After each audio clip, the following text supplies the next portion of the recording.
Shalom untuk saudara pendengar yang dikasihi Tuhan Yesus Kristus. Selamat siang dan salam sejahtera untuk kita semuanya.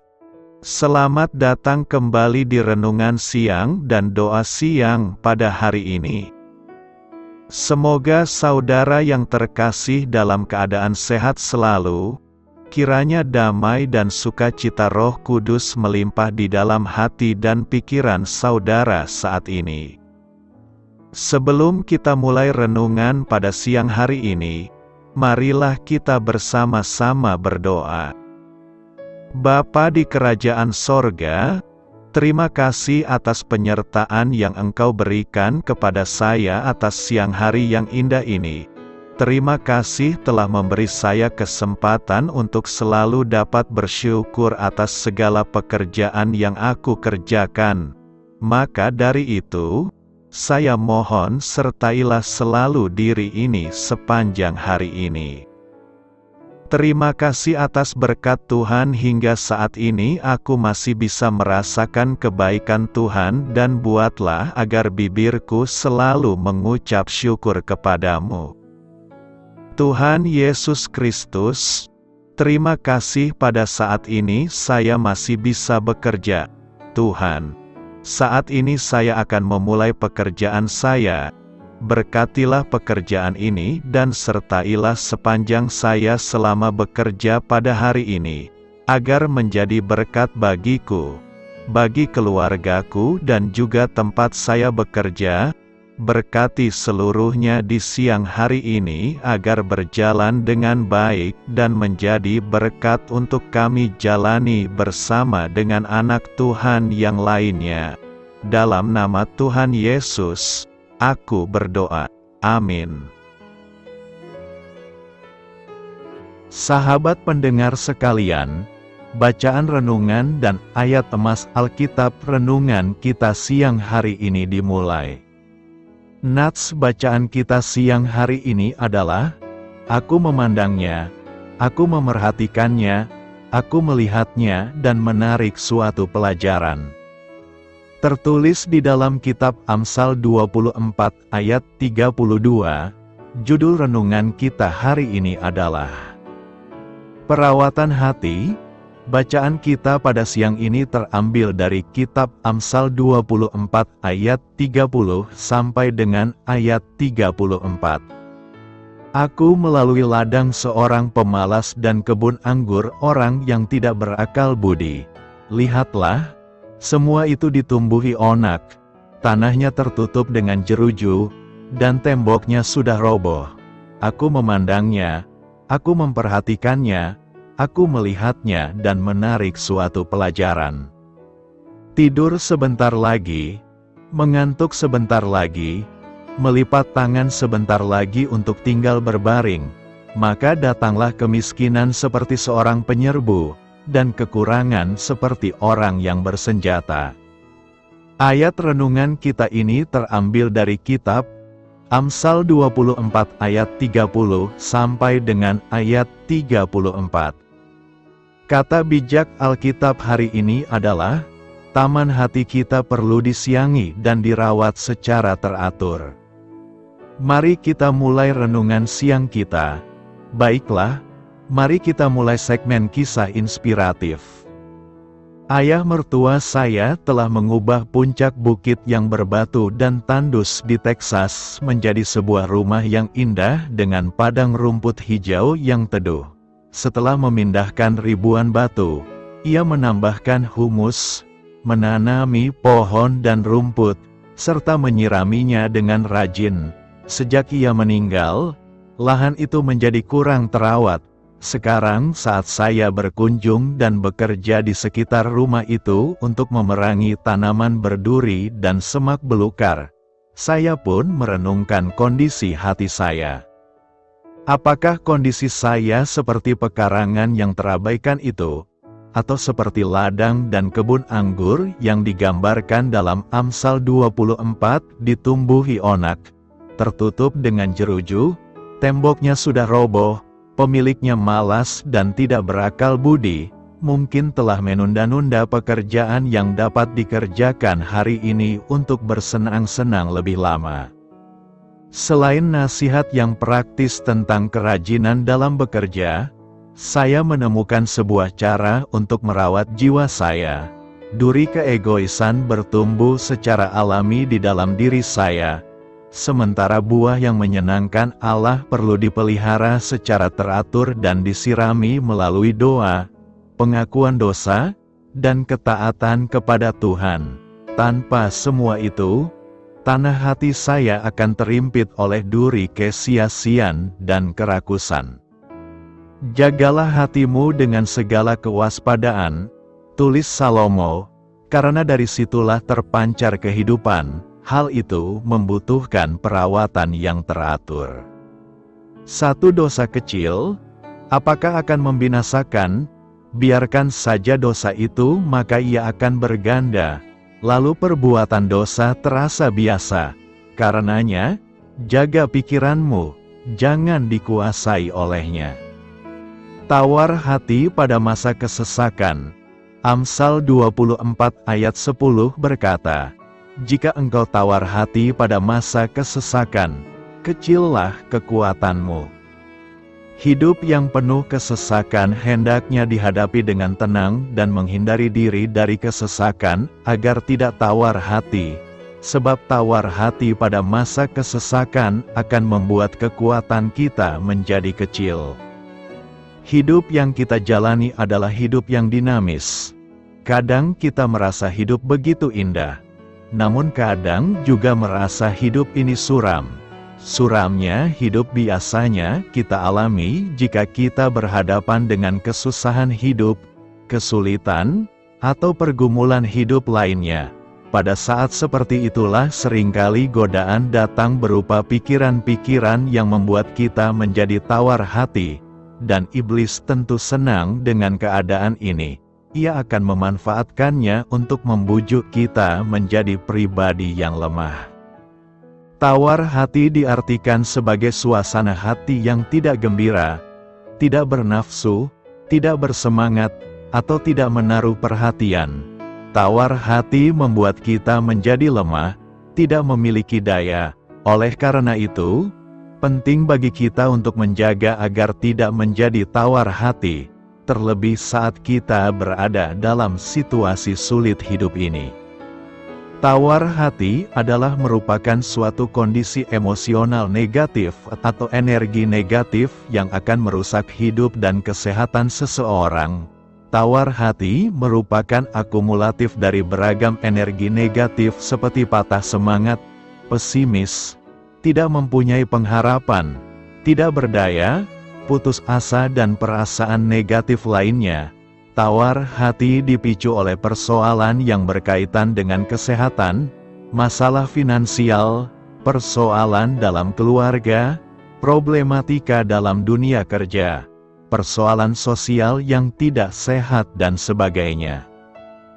Dalam masa kesukaran, pada umumnya orang cenderung kecil hati, semangat menjadi menurun, energi positif menjadi berkurang, dan energi negatif semakin mendominasi.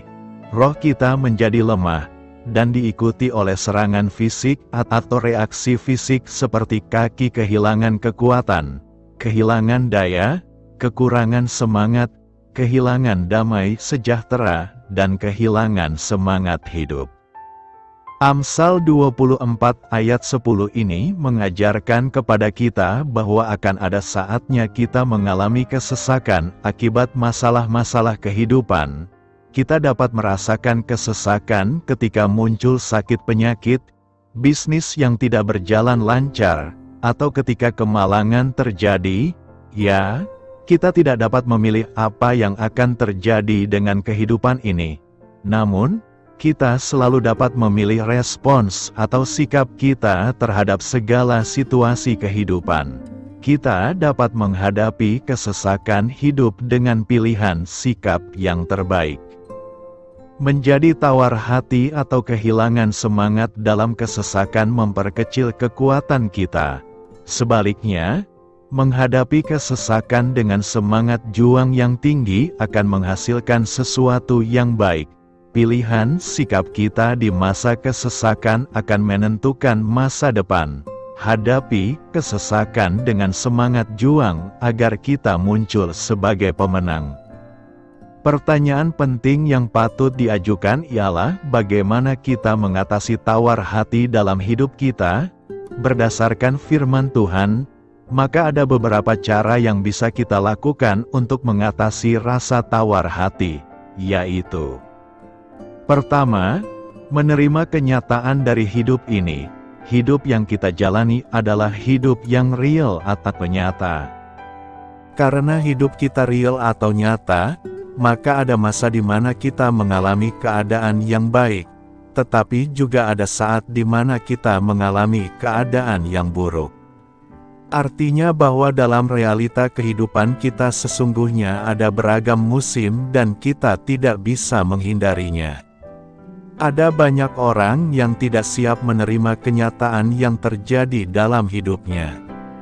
Itu sebabnya banyak orang ingin menghindar dari hal-hal yang tidak sesuai dengan harapannya, bahkan berusaha untuk meniadakannya. Memang pada umumnya kita ingin supaya berada pada musim yang baik, musim yang sesuai dengan keinginan kita. Sikap inilah yang pada akhirnya mendatangkan kekecewaan dan kepahitan serta menjadi tawar hati. Bahkan timbul sikap yang mempersalahkan Tuhan. Sebagai pembawa damai, kita harus mengerti dan memahami bahwa sesungguhnya Tuhan tidak menjanjikan hidup kita berjalan mulus. Hidup kita bebas dari masalah. Yang Alkitab tegaskan bahwa Tuhan berjanji untuk senantiasa menyertai kita pada masa-masa sukar di hidup kita. Tuhan berjanji untuk memberikan pertolongan yang kita butuhkan. Kedua, kita harus memperkuat manusia roh kita. Jika engkau tawar hati pada masa kesesakan, kecillah kekuatanmu. Kata kekuatan dalam ayat ini bukan berbicara fisik atau materi, tetapi berbicara tentang kejiwaan. Orang yang berfisik besar atau orang yang berfinansial limpah belum tentu kuat ketika menghadapi persoalan hidup. Dan kata kesesakan bukan identik dengan kekurangan saja, tetapi juga keadaan yang kecukupan. Jadi kesimpulannya, kesesakan bisa terjadi kepada siapa saja. Seringnya orang Kristen mengabaikan pembangunan kerohanian dan lebih mementingkan kebutuhan jasmani. Mereka berpikir bahwa kekuatan hidupnya bersumber kepada jasmaninya. Kesehatan dan kedewasaan rohani itu sangat penting untuk menghadapi persoalan-persoalan dalam hidup kita, sebab musim hidup selalu berganti, namun seringkali kita mengabaikannya. Kualitas rohani kita akan tampak ketika kita diperhadapkan dengan masalah. Kita tidak akan pernah tahu perubahan musim hidup kita, tetapi kita bisa mengantisipasinya dengan membangun kekuatan kerohanian kita sehingga tidak mudah putus asa ketika musim kering itu tiba. Sama-sama umat Tuhan, tetapi kadar iman yang dimiliki masing-masing orang tidaklah sama. Seperti contohnya iman Daud dengan saudara-saudaranya. Ketika tentara Israel diperhadapkan dengan Goliat, iman Saul dan saudara-saudara Daud menciut. Tetapi sebaliknya iman Daud bertambah kuat, sehingga Daud hanya membutuhkan umban kecil untuk membunuh Goliat. Sekecil apapun yang kita miliki jika disertai dengan iman, maka apa yang tidak mungkin akan menjadi mungkin. Jangan mudah patah semangat sebab ada Tuhan yang selalu menolong kita dan tidak ada yang mustahil bagi orang percaya. Ketiga, kita harus belajar untuk mengucap syukur dalam semua situasi. Bersyukur dalam segala hal itu adalah kehendak Tuhan. Artinya dalam keadaan baik maupun buruk tetap bersyukur.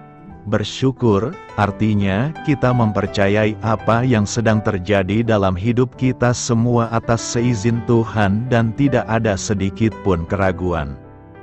Ayub adalah contoh pribadi yang bersyukur dalam segala hal. Di saat senang maupun susah, Ayub mengawali ucapannya dengan pujian.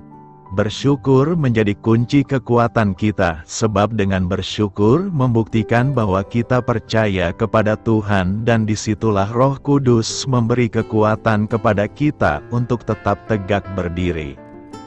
Orang yang tidak pernah bersyukur, sesungguhnya mereka kurang percaya. Sebaliknya, orang yang selalu bersyukur mereka adalah orang-orang yang beriman kepada Tuhan dan mampu menyerahkan dan mempercayakan hidupnya kepada Tuhan sehingga tidak tawar hati di waktu kesesakan. Ingatlah juga firman Tuhan dalam Amsal 17 ayat 22, "Hati yang gembira adalah obat yang manjur, tetapi semangat yang patah mengeringkan tulang." Karena itu, mari tumbuhkan kegembiraan dalam hati, dan pelihara semangat, agar kita tidak menjadi tawar hati, dan kehilangan kekuatan hidup. Orang yang tak mengendalikan diri. Amsal 25 ayat 28 berkata, "Bagaikan kota yang roboh temboknya, demikianlah orang yang tak dapat mengendalikan diri." Pengendalian diri itu amat penting. Ia menentukan jatuh bangun seseorang, seperti tembok kota menentukan jatuh bangun sebuah kota. Jika tembok kota berdiri kokoh, kota aman terlindung, warganya bisa membangun kehidupan. Selama kita bisa mengendalikan diri, hal-hal buruk terhindari. Kita punya peluang membangun kehidupan pribadi maupun kehidupan bersama. Tetapi jika kita tak bisa mengendalikan diri, hal-hal buruk terjadi, kehidupan pribadi maupun bersama terganggu atau hancur. Orang yang tak dapat mengendalikan diri adalah seperti kota yang roboh temboknya, kata Amsal. Kota yang roboh temboknya adalah kota yang mudah ditaklukkan musuh. Sebab tembok adalah sarana pertahanan yang ampuh pada zaman itu. Mengendalikan diri ibarat tembok bagi hidup kita. Dalam Alkitab ditemukan berbagai contoh kegagalan hidup manusia karena tidak dapat mengendalikan dirinya. Simson, yang tidak dapat menahan nafsunya terhadap wanita, tidak dapat menjadi alat sepenuh bagi Tuhan. Ini juga terjadi atas Daud yang tidak dapat menahan nafsunya, sehingga mengambil Batsyeba, istri Uria.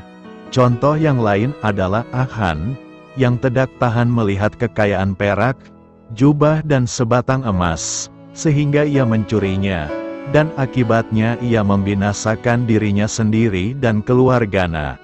Hal yang sama juga dialami oleh Yudas yang tidak tahan menahan diri terhadap keinginan untuk memiliki uang banyak, sehingga ia menjual gurunya sendiri.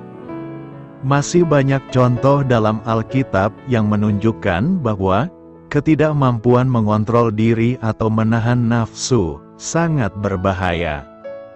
Pada zaman kita ini, kenyataan tersebut banyak kita saksikan, dengan banyaknya berita-berita yang menyedihkan tentang jatuhnya anak-anak Tuhan atau hamba-hamba Tuhan, karena tidak menguasai diri.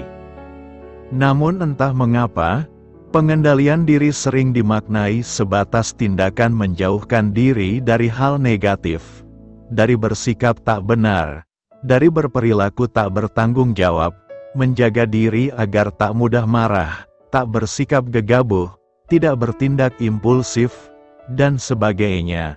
Sebatas itukah mengendalikan diri? Mengendalikan atau menguasai diri berarti menahan diri untuk tidak melakukan suatu keinginan. Bila hidup kita dikuasai oleh keinginan duniawi, kita akan mudah untuk terjerumus ke dalam dosa. Itu berarti tembok pertahanan kita roboh. Rasul Yohanes menjelaskan bahwa keinginan duniawi yang tidak berasal dari Allah itu terdiri dari keinginan daging, keinginan mata, dan keangkuhan hidup, dan bahwa dunia ini sedang lenyap dengan segala keinginannya. Kita bertanggung jawab untuk menguasai diri dengan pertolongan Tuhan. Kitab Amsal menjelaskan bahwa orang yang bisa menguasai diri adalah orang yang perkasa, sedangkan orang yang tidak dapat menguasai diri gampang jatuh oleh godaan dosa. Kita memerlukan kekuatan Allah untuk dapat menguasai diri dalam segala hal. Kita bersyukur karena Roh Kudus berkenan untuk berdiam dalam diri setiap orang percaya serta memunculkan buah penguasaan diri. Penguasaan diri akan memungkinkan kita untuk bisa terus bertumbuh menjadi semakin dewasa di dalam Kristus, sehingga kita dapat menampilkan karakter seperti Kristus dalam kehidupan kita dan tembok pertahanan kita akan kokoh. Adalah penting sekali bagi orang percaya untuk memiliki penguasaan diri dalam segala hal. Penguasaan diri adalah bagian dari buah roh.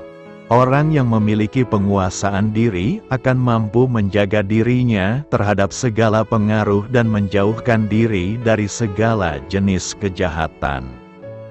Karena itu penulis Amsal sangat mengapresiasi tinggi orang yang memiliki penguasaan diri yang baik. Orang yang sabar melebihi seorang pahlawan. Orang yang menguasai dirinya melebihi orang yang merebut kota. Daud adalah salah satu contoh orang yang memiliki penguasaan diri dalam hidupnya. Sekalipun punya kesempatan besar untuk balas dendam terhadap Saul saat berada di dalam gua, tapi ia dapat menguasai diri, sehingga ia mengurungkan niat untuk menghabisi Saul. Alkitab mencatat, berdebar-debarlah hati Daud, karena ia telah memotong punca Saul. Lalu berkatalah ia kepada orang-orangnya, "Dijauhkan Tuhanlah kiranya daripadaku untuk melakukan hal yang demikian kepada Tuanku, kepada orang yang diurapi Tuhan, yakni menjamah dia, sebab dialah orang yang diurapi Tuhan." Dalam situasi aman dan nyaman mungkin orang dapat mengendalikan dirinya dengan baik. Tetapi ketika situasinya sedang tidak baik dan tidak seperti yang diharapkan, orang-orang yang awalnya dikenal begitu sabar, kalem atau lemah lembut, secara drastis bisa berubah menjadi orang yang sangat emosional, amarahnya meledak-ledak. Oleh sebab itu Tuhan memperingatkan murid-muridnya saat berdoa di Taman Getsemani, "Berjaga-jagalah dan berdoalah, supaya kamu jangan jatuh ke dalam pencobaan. Roh memang penurut, tetapi daging lemah." Seringkali kita menjadi begitu emosional, marah tak terkendali, bukan karena masalah yang kita hadapi terlalu besar, namun karena kita tidak dapat mengendalikan diri sendiri. Cara yang tepat untuk bisa mengendalikan diri adalah menyediakan lebih banyak waktu untuk berdoa dan bersekutu dengan Tuhan. Dengan berdoa kita akan menjadi tenang dan berada dalam pimpinan Roh Tuhan, sehingga perkataan dan perbuatan kita terkontrol. Selain itu, teruslah berlatih untuk meningkatkan keterampilan dalam mengelola emosi kita. Ingatlah, untuk memiliki penguasaan diri ada harga yang harus dibayar, yaitu rela hati untuk dipimpin oleh Roh Kudus. Karena itu, bergaul kariblah dengan Tuhan dan Roh Kudus adalah satu-satunya cara untuk kita bisa memiliki penguasaan diri. Apa maksudnya dengan hikmat sebuah rumah dibangun? Raja Salomo adalah salah satu pengembang properti paling produktif dalam sejarah Alkitab, dan lebih dari memenuhi syarat untuk mengatakan, dengan hikmat, sebuah rumah dibangun. Dia membangun rumah Tuhan, atau bait suci di Yerusalem di Gunung Moria, sebuah proyek besar yang memakan waktu 7 tahun, dan ternyata menjadi salah satu keajaiban dunia kuno. Dia juga membangun istananya yang megah, rumah hutan Lebanon, serta taman, jalan, tembok, infrastruktur, dan banyak gedung pemerintahan. Namun tempat tinggal fisik bukanlah satu-satunya bangunan yang ada dalam pikiran Salomo ketika dia berkata, dengan hikmat sebuah rumah dibangun. dan melalui pengertian rumah itu didirikan, melalui pengetahuan kamarnya dipenuhi dengan harta yang langka dan indah. Salomo memahami bahwa keutamaan hikmat mempunyai sifat-sifat yang membangun dan memberi kehidupan. Pepatahnya sangat mirip dengan Amsal 3 ayat 19 berkata, Tuhan dengan hikmat mendirikan bumi, dengan pemahaman Dia menegakkan langit. Kebijaksanaan memulai kehidupan, menghasilkan buah, dan meresmikan keajaiban kreatif. Kebijaksanaan menciptakan, memelihara, membina, mendirikan, dan mengisi sebuah rumah. Baik, rumah itu adalah bangunan bata dan mortir, rumah tangga, keluarga, perusahaan, reputasi individu, atau karakter pribadi. Dalam Amsal 14 ayat 1, wanita bijak membangun rumahnya, tetapi wanita bodoh merobohkannya dengan tangannya sendiri. Dalam Amsal 24 ayat 3 dan di tempat lain, Kitab Suci melambangkan hikmat sebagai wanita yang produktif dan pekerja keras. Hikmat membangun rumahnya, dia telah mengukir 7 tiangnya. Dialah yang menyiapkan perjamuan besar, mencampurkan anggur, dan menata meja. Meskipun hikmat merupakan sifat yang tidak dapat diraba, Salomo menggambarkannya secara puitis, seolah-olah hikmat itu adalah manusia sungguhan. Dalam melakukan hal ini, Salomo dengan gamblang mengomunikasikan ketersediaan hikmat dan manfaat dari mencari dan menemukannya. Harta yang langka dan indah, yang memenuhi ruangan dalam Amsal 24 ayat 3 bisa jadi bersifat harafiah. Orang bijak akan menangani keuangan dengan baik, namun juga melambangkan berkat seperti keharmonisan, persatuan, hubungan keluarga yang penuh kasih, dan rasa aman, perlindungan, kesejahteraan, dan stabilitas. Harta yang berharga dan minyak ada di kediaman orang bijak. Kata Amsal 21 ayat 20. Alkitab mengatakan bahwa orang percaya adalah rumah Tuhan. Melalui hikmat, kita sebagai anak-anak Allah dibangun menjadi rumah yang kokoh dan aman bagi Tuhan. Tetapi Kristus, sebagai anak, bertanggung jawab atas seluruh rumah Allah, dan kita adalah rumah Allah, asal kita tetap tabah dan teguh dalam pengharapan kita dalam Kristus.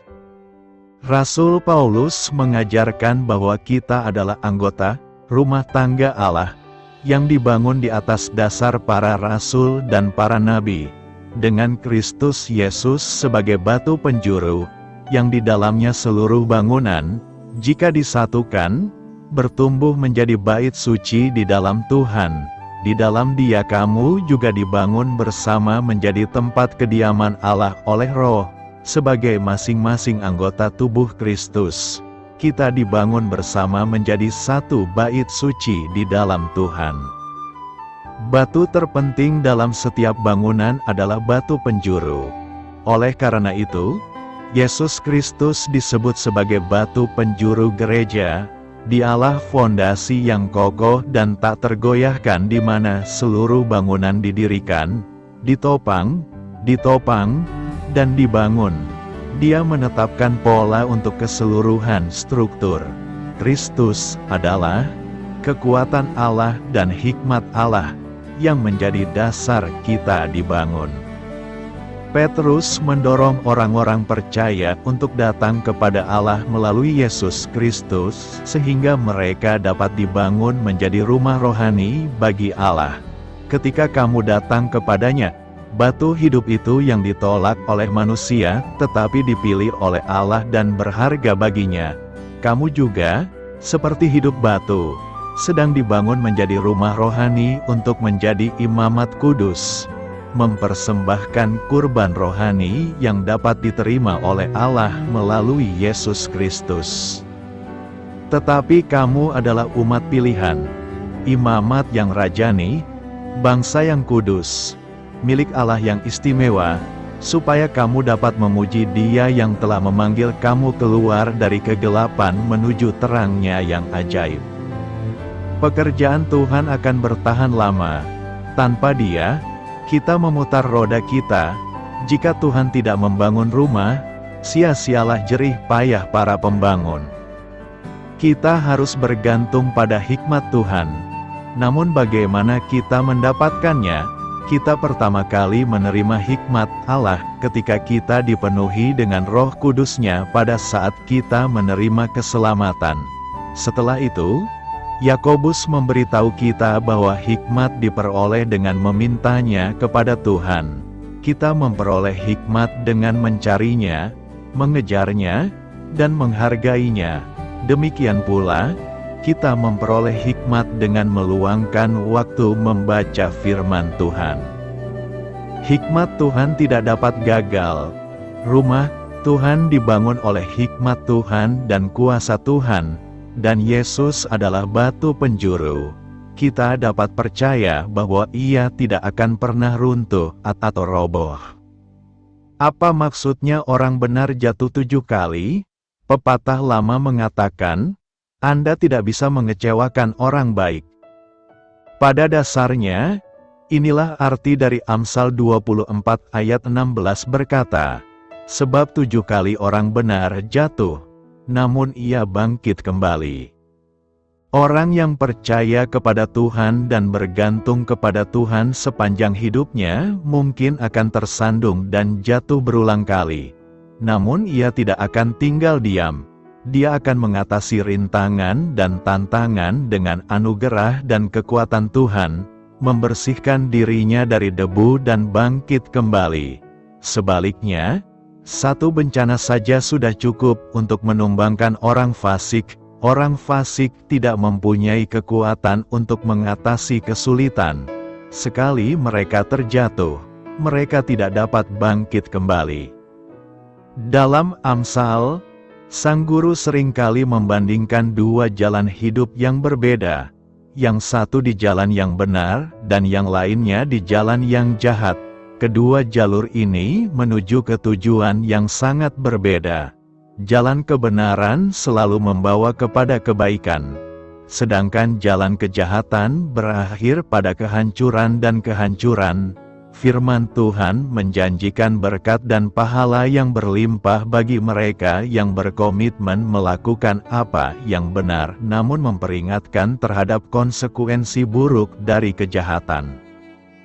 Dalam Amsal, orang benar biasanya mengacu pada orang yang memiliki karakter moral yang kuat, menekankan bahwa dia terhormat, jujur, berprinsip, dan terhormat.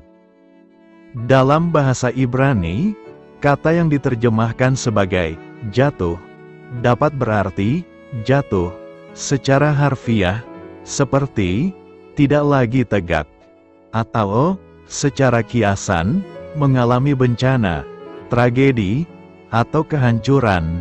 Bangkit kembali mempunyai arti literal, bangkit kembali setelah terjatuh, dan juga arti kiasan, mengatasi kesulitan, atau menjadi sejahtera kembali. Makna dari terjatuh 7 kali dapat merujuk pada terjatuh berkali-kali atau sering. Namun angka 7 seringkali menjadi simbol kelengkapan atau kesempurnaan dalam kitab suci. Dapat diilustrasikan di sini bahwa tidak peduli berapa kali orang benar jatuh dan tidak peduli apakah kejatuhannya tampaknya tidak dapat diubah sepenuhnya. Kemunduran tersebut hanya bersifat sementara. Dia ditakdirkan untuk bangkit kembali. Ketahanan adalah salah satu berkah bagi mereka yang memilih hidup benar karena Tuhan ada di pihak mereka. Tuhan mengarahkan langkah orang saleh. Dia senang dengan setiap detail kehidupan mereka. Sekalipun mereka tersandung, mereka tidak akan pernah jatuh, karena Tuhan memegang tangan mereka. Bahkan ketika musuh mengamuk terhadap mereka, orang benar dapat berkata, "Jangan menertawakan aku, hai musuh-musuhku, karena meskipun aku jatuh, aku akan bangkit kembali. Sekalipun aku duduk dalam kegelapan, Tuhan akan menjadi terangku. Wahyu lain yang perlu dipahami dalam orang benar jatuh 7 kali adalah bahwa orang saleh akan menghadapi masalah dan kesukaran. Dalam hidup, umat Allah tidak dijanjikan kebebasan dari kekhawatiran, kehilangan, pencobaan, atau serangan musuh duniawi. Meski begitu, Tuhan menjaga anak-anaknya. Dia berjanji untuk menyertai kita dalam kesulitan kita, untuk melepaskan kita, dan menghormati kita. Kita dapat percaya sepenuhnya kepada Tuhan karena Dia menyelamatkan kita dari segala kemalangan. Tuhan menyelamatkan mereka yang mengasihi Dia dan melindungi mereka yang mengakui nama-Nya. Orang benar berseru kepada Tuhan, dan Dia menjawab mereka. Kita mungkin terjatuh 7 kali, namun Tuhan mendengar tangisan kita. Dia menopang kita ketika kita tersandung. Dia mengangkat kita keluar dari lumpur dan menginjakkan kaki kita di tanah yang kokoh. Orang beriman tidak perlu khawatir ketika orang jahat berkomplot melawan mereka karena Allah akan membangkitkan orang benar dari kekalahan berkali-kali. Demikian pula kita tidak boleh membiarkan kekurangan dan kegagalan membuat kita putus asa dan patah semangat. Kemenangan akhir kita atas setiap musuh, termasuk dosa dan kematian, dijamin melalui Yesus Kristus, Tuhan kita. Kita akan melakukan banyak kesalahan dalam perjalanan iman ini. Namun Tuhan akan memberi kita kekuatan untuk bangkit, memulai kembali, mencoba lagi, dan berhasil. Orang yang saleh 7 kali terjatuh, namun ia bangkit kembali. Dengan hikmat rumah didirikan. Amsal 24 ayat 3-4 berkata, dengan hikmat rumah didirikan, dengan kepandaian itu ditegakkan, dan dengan pengertian kamar-kamar diisi dengan bermacam-macam harta benda yang berharga dan menarik. Rumah, di sini bukan berbicara hanya mengenai masalah rumah dalam bentuk harfiah, seperti rumah yang didirikan dari batu, pasir, kayu, rangka besi, dan berbagai bahan bangunan lainnya. Tapi, rumah di sini berbicara akan sesuatu yang lebih luas, yaitu sebuah kehidupan. Sebuah kehidupan yang baik haruslah didirikan atas hikmat, ditegakkan dengan kepandaian, dan kehidupan itu selanjutnya diisi dengan berbagai hal berharga. Tidak hanya atas satu hal saja, melainkan berbagai hal berharga. Berharga buat hidup kita sendiri, berharga buat sesama, berharga buat bangsa dan negara, dan tentunya berharga di mata Tuhan. Inilah sebuah pelajaran penting dari penulis Amsal akan betapa berharganya sebuah kehidupan. Adalah penting bagi kita semua untuk memiliki hikmat agar dapat memaksimalkan segala potensi yang telah Tuhan berikan dalam hidup kita dengan bijaksana. Esensi dari kehidupan adalah bagaimana kita bisa bertumbuh dan berbuah, dan mengisinya dengan mempergunakan segala potensi yang ada bagi kita demi kebaikan diri kita, keluarga dan buat sesama, di mana Tuhan dipermuliakan di atasnya.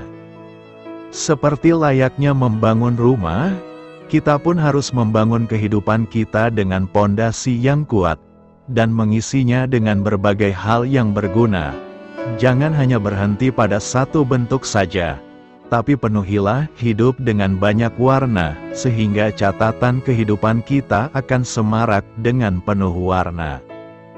Penulis Amsal sedang menggambarkan bagaimana orang percaya mengisi dan merestorasi kehidupan pribadi dan rumah tangganya, yang diumpamakan seperti orang yang sedang membangun sebuah rumah, dimulai dengan sebuah perencanaan yang matang, dilanjutkan dengan proses pembangunan, penyelesaian, hingga kemudian mengisinya dengan barang-barang yang berharga dan menarik. Sebuah rumah biasanya memiliki kamar tidur, dapur dan kamar mandi. Mungkin ada pula yang dilengkapi dengan sedikit taman, teras dan ruang-ruang lainnya. Semuanya tentu dilengkapi dengan perabotannya masing-masing. Sebuah kamar tidur misalnya, tidak akan lengkap tanpa kasur dan lemari pakaian. Sebuah dapur, apabila tidak dilengkapi dengan kompor atau tempat mencuci piring, tentunya akan terlihat janggal, bukan? Sekarang mari bayangkan seandainya sebuah rumah hanya diisi dengan hal-hal yang sama semuanya. Misalnya, kamar mandi tentu penting dalam sebuah rumah. Tapi bagaimana jika sebuah rumah berisi kamar mandi semua? Tentu aneh, bukan? Atau bagaimana jika sebuah rumah hanya diisi dengan kasur semua, atau kursi semua? Tidak akan ada rumah yang demikian. Namun seringkali tanpa disadari banyak orang percaya hidupnya seringkali hanya diisi cukup dengan satu hal saja, tanpa mempertimbangkan hal-hal penting lainnya. Hidup yang demikian akan menjadi aneh. Seaneh rumah yang hanya diisi dengan satu jenis barang saja. Inilah yang menjadi pesan Tuhan bagi kita hari ini. Banyak hidup orang percaya yang dirasa begitu monoton dan biasa-biasa saja. Jarang mengalami lonjakan-lonjakan yang penting dan berarti. Bahkan seringkali orang menganggap dirinya sebagai sesuatu yang tidak penting. Namun satu hal yang perlu diingat, bahwa Tuhan tidak merencanakan hal yang seperti itu. Tuhan mau setiap kita, orang percaya, menjadi pribadi yang indah dengan terus melengkapi dan membangun diri serta mengisinya dengan hal-hal yang sesungguhnya Tuhan telah sediakan. Seperti sebuah lahan kosong sebidang tanah, bukankah lahan tersebut akan menjadi sebuah taman yang indah dan didatangi banyak orang apabila kita mulai merancangnya dengan baik, lalu mulai menanaminya dengan pohon dan bunga-bunga yang indah? Apa yang harus kita lakukan agar rumah kehidupan kita bangun dan dirikan menjadi sesuatu yang indah dan bernilai? Pertama, kita harus bersedia untuk terus membangun dan memperlengkapi diri. Ada orang yang menuntut ilmu, namun tidak diaplikasikan sama sekali untuk memberkati sesama. Ada orang yang memiliki kesempatan dan waktu, namun tidak mau menambah-nambahkan sesuatu yang berguna untuk melengkapi kehidupannya. Ada orang-orang yang setiap hari mengambil keputusan, namun enggan bersekutu kepada Tuhan untuk memohon hikmat dan tuntunan. Sebagai manusia, kita semua sesungguhnya telah dilengkapi Tuhan secara khusus dengan berbagai talenta, karunia dan kemampuan tersendiri yang tentunya bisa kita aktifasi dan pakai dalam kehidupan kita untuk memberkati sesama dan memuliakan Tuhan. Rumah bagi kebanyakan orang sudah dianggap bukan lagi sekedar tempat untuk berteduh dari panas terik dan hujan ataupun tempat untuk tinggal semata-mata. Namun rumah sudah menjadi tempat yang ditata agar menjadi tempat yang nyaman, tenteram, damai dan menyenangkan bagi penghuninya. Artinya, sebuah rumah yang dimaksud penulis Amsal ini selain menekankan sisi perencanaannya, juga menekankan isi dan suasana serta penataan dan pemilihan hal-hal apa yang selanjutnya akan diisikan ke dalamnya. Kedua, kita harus bersedia untuk terus membangun dan memperindah rumah tangga.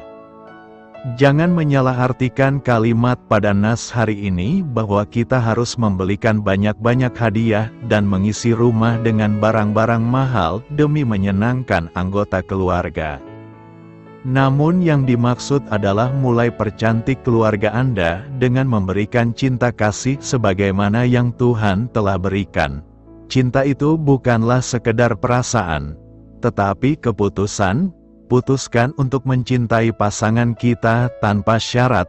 Kasih yang sejati juga bukanlah sekedar didasarkan pada emosi. Emosi hanyalah sebuah perasaan yang timbul akibat kerja hormon dan hanya bertahan beberapa saat. Untuk itu, kita harus memutuskan dan berkomitmen untuk mengasihi pasangan kita tanpa mengharapkan balasan. Seharusnya suasana sorga itu tidak jauh dan dapat kita hadirkan dalam rumah tangga kita. Mulai dengan menanamkan pentingnya firman Tuhan dalam keluarga kita, sehingga kita memiliki anak-anak yang takut akan Tuhan. Sebagai pasangan, kita perlu mengenali kebutuhan dasar pasangan kita. Kasih itu dimulai dengan memenuhi kebutuhan dasar pasangan kita. Melalui itu, anak-anak dapat melihat contoh nyata dari kasih yang ada pada orang tua mereka. Lewat hal ini, dapat tercipta atmosfer sorgawi dan keluarga kita dapat menjadi dampak yang baik bagi keluarga-keluarga yang lain. Karena itu, dirikanlah sebuah kehidupan yang berharga setiap hari di rumah kita masing-masing. Selamat berkarya untuk Tuhan. Selamat memulai karya dalam minggu ini untuk Tuhan. Doa saya menyertai saudara sekalian. Saya memberkati Anda agar sewaktu Anda mencarinya dari Dia, Bapa Surgawi Anda akan memberikan bagi Anda roti harian Anda. Dalam nama Yesus Kristus, Tuhan yang berkuasa atas alam semesta dan menuntun kita kepada iman yang menyelamatkan, Tuhan Yesus menyertai senantiasa. Tuhan memberkati. Amin.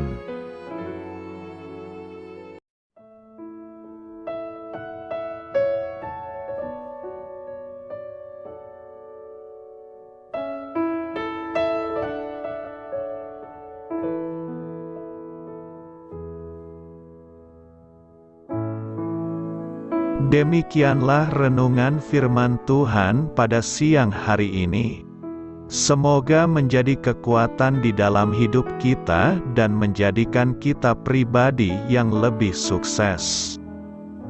Sebelum kita memulai aktivitas hari ini, marilah kita berdoa. Bapa kami yang ada di sorga, terima kasih atas kasih dan kebaikan Tuhan yang begitu besar buat kami. Tuntunlah perbuatanku agar di sepanjang hari ini saya bisa bekerja sebaik-baiknya, tidak pernah jemu menolong sesama, selalu ramah dan tahu terima kasih, menghayati iman dan mengamalkannya dengan sekuat tenagaku. Semua ini saya sampaikan kepadamu, dengan pengantaraan Kristus, Tuhan kami. Allah, Bapa kami bersyukur kepadamu, bahwa dengan bekerja kami boleh ambil bagian di dalam karya-Mu mensejahterakan dan membahagiakan umat manusia.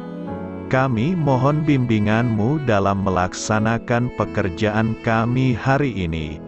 Bimbinglah kami agar sanggup bekerja dengan semangat kasih, dengan riang, rajin dan jujur.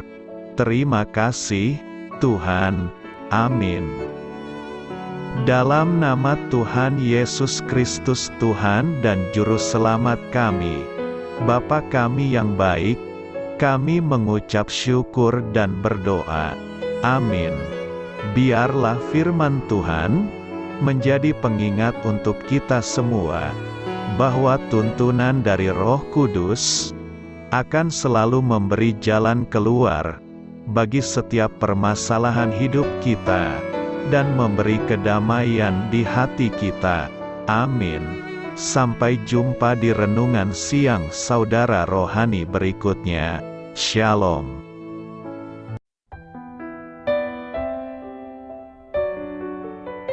Halo untuk semua pendengar saudara rohani yang terkasih di dalam nama Tuhan Yesus Kristus dimanapun berada.